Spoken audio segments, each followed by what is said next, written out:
Alright, so instead of talking about Season 7 like I've been doing for the past couple weeks, I thought I would update you guys on what's going on with the books. George Martin came out with a blog post a few days ago.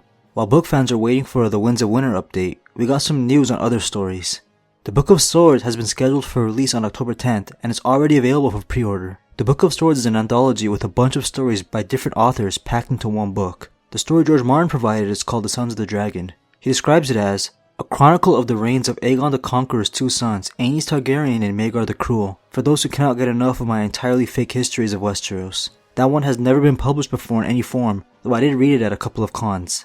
This wasn't much of an update since we've known about this for a while now. We do get a release date, so that's something. What surprised me was this update on Fire and Blood. Fire and Blood will be a complete history of House Targaryen that was planned to be released after all of the books in A Song of Ice and Fire has been complete. There's at least 2 more books planned until that happens, and George Martin is already talking about potential dates for Fire and Blood. He says, no publication date has been set, but it's likely that we will get the first volume of Fire and Blood out in late 2018 or early 2019. The second volume, which will carry the history from Aegon III up to Robert's Rebellion, is largely unwritten, so that one will be a few more years in coming. As nice as it is to hear more lores on the way, it's a little strange to me that he would decide to focus his efforts on these backstories when we already have the World of Ice and Fire to read. So I'm guessing he'll be using co-authors to write Fire and Blood. I expected Fire and Blood to cover the entire Targaryen history, all the way back to their Valyrian origins, describing the first Dragon Lords to rule over Valyria, and maybe some lore on the other ruling families, who we know almost nothing about. But unfortunately for me, we'll only read about Aegon the Conqueror up until the Mad King was usurped from his throne by Robert Baratheon. So roughly 280 years of Targaryen kings in Westeros. A little fun fact is my first video I ever uploaded on YouTube was a breakdown of every Targaryen king in Westeros, and it was also separated into 2 parts. I must have had a huge influence on George Martin's creative decisions. It'll be released in 2 volumes, so expect very detailed accounts. If I don't sound very excited, it's because we've already read about the major events that took place during these time periods.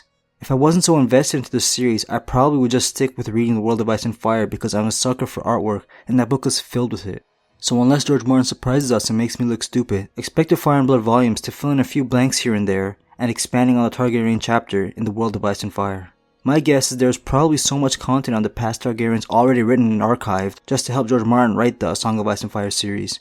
As a business decision, it makes sense to release it to the public after organizing all the information. He has a strong enough following where even a book like this will do extremely well. With the same blog post, we also learn we won't be getting the Winds of Winter, the next book in the A Song of Ice and Fire series, this year. He says, whether Winds or the first volume of Fire and Blood will be the first to hit the bookstores is hard to say at this juncture, but I do think you will have a Westeros book for me in 2018. And who knows, maybe 2, a boy can dream. I always find it funny reading comments or posts from people angry because of how long the wait has been for Winds. The longer George works on it, the more polished it'll be by the time of publication. Watching new episodes of Game of Thrones and eventually the spin-offs should be more than enough to get your fix. If you're still itching for more, there's like 11 sample chapters that have been out for a while now. Going back to the Sons of the Dragon, the story that will be included in the Book of Swords. Both the main characters are very interesting. One more than the other, however. Aegon the Conqueror was married to both of his sisters, and had 1 child with each of them. With his younger sister Rhaenys, they had the first Prince of Westeros, Aenys Targaryen. His mother Rhaenys was the playful sister that Aegon loved more. Aegon's older sister Visenya was more stern and unforgiving. Together, Aegon and Visenya gave birth to their son Maegor Targaryen.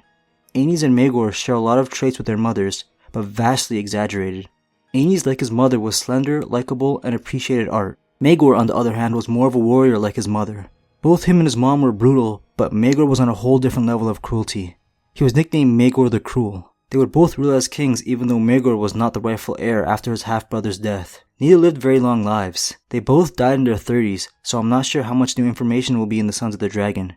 We know that Aenys was the weak, indecisive one, but he also practiced alchemy. Some more backstory on what exactly he was capable of would be interesting.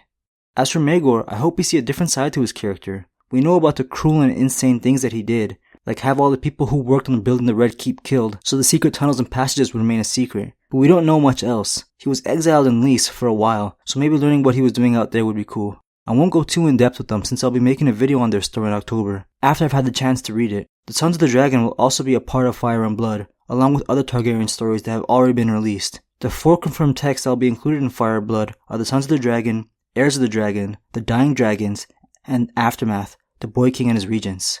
I'm curious as to how Fire and Blood will be organized with all these stories coming together into 2 volumes. The World of Ice and Fire used a maester to narrate the insane amount of lore packed into that book. So overall, bad news for people dying to read Winds, but good news for people who just want more lore. Hope you guys enjoyed this little update video. I'll be back to posting Game of Thrones content after the new episode airs on Sunday. See you guys soon.